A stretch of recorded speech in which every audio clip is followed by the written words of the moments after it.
दोस्तों, mistress wicket के घर का वो कमरा जहाँ पे मिस्टर चिप्स रहा करता था, वो एक छोटा सा कमरा था, लेकिन वो काफ़ी कंफर्टेबल था। और जो ओवरऑल घर है वो भी कोई शहाना घर नहीं था, बल्कि एक नॉर्मल सा घर था। लेकिन उसकी खास बात ये थी कि वो ब्रुकफील्ड स्कूल के सामने वाक़या था। तो मिस्टर चिप्स अक्सर खिड़की में खड़ा होकर ब्रुकफील्ड के ग्राउंड में बच्चों को खेलता हुआ देखता, और बच्चे मिस्टर चिप्स को देखकर अपनी कैप को हाथ लगाते, यानी उसे ट्रिब्यूट पेश करने की कोशिश करते। तो मिस्टर चिप्स कभी कभार उनसे कुछ बातें भी करता दूर से।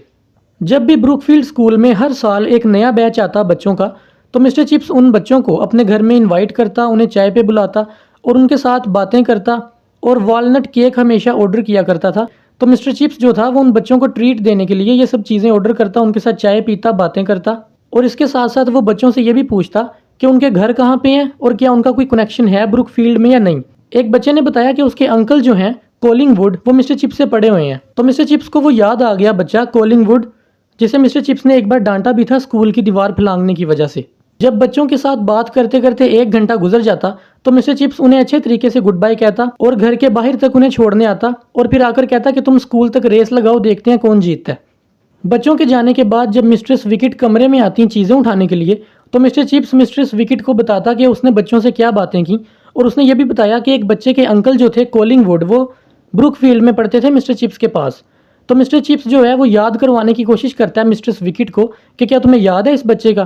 तो मिस्ट्रेस विकेट कहती है कि हाँ मुझे याद है, इस नाम का एक बच्चा होता था। दोस्तों, जो मिस्ट्रेस विकेट हैं वो खुद भी ब्रुकफील्ड में काम करती रही हैं। वो लाइनिंग रूम की इंचार्ज होती थी, यानी ऐसा कमरा जहाँ पे बहुत ज़्यादा कपड़े रखे जाते हैं, वो उस कमरे की इंचार्ज होती थी। मिस्टर चिप्स मिस्ट्रेस विकेट को बताते हैं कि वो जो लड़का है कोलिंगवुड, वो मिलिट्री में गया था और उसने मेडल भी जीता डीएसओ का। उसके बाद वो मिस्र में मारा गया।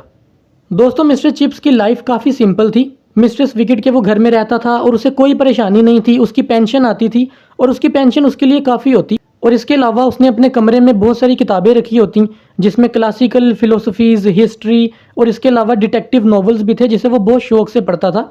इसके अलावा एक अखबार आता था द टाइम्स, उसके अंदर जो आर्टिकल होते थे मिस्टर चिप्स वो भी बड़े शौक से पढ़ता। वो एक सादा सा आदमी था जो कि अब बूढ़ा हो चुका था, सफ़ेद बाल थे और वो सर से हल्का सा गंजा था।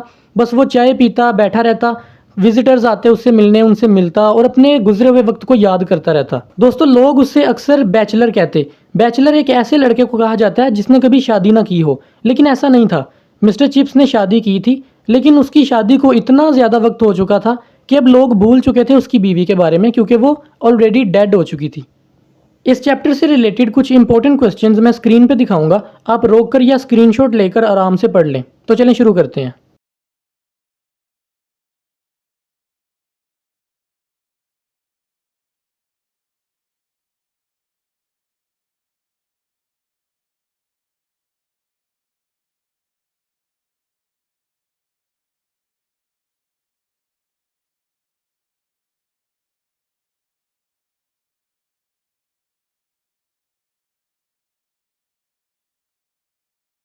मुझे उम्मीद है आपको वीडियो पसंद आई होगी। अगर आपका कोई सवाल या सजेशन हो आप कमेंट्स में बता सकते हैं। तो मिलते हैं अगली वीडियो में।